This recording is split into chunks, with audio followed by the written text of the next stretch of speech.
Sa lalawigan sa Bohol, giproklamar na sa Provincial Board of Canvassers ang mga mananaog. Ang report ni Mark Reggie Abella. Lakip nila si incumbent Governor Erico Ares Aumentado kinsa subling napili nga mamuno sa probinsya.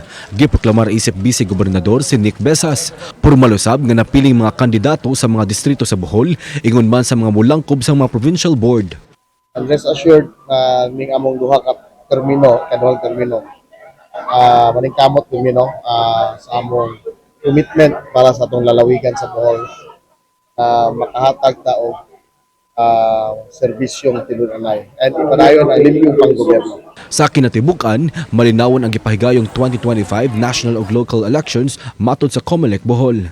Kinibisan pa man sa mga nasugatang technical o logistical issues nga dali ra usab matod pa nasolusyonan. Paspas usab ang mga gigamit nga automated counting machine sa probinsya. Wala kayo mga report nga nadawat nga dunay mga problema.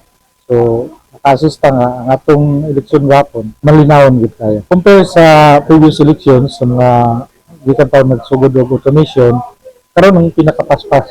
Kauban si Clans Gabutin, Mark Reggie Abella. Balitang Bisdak.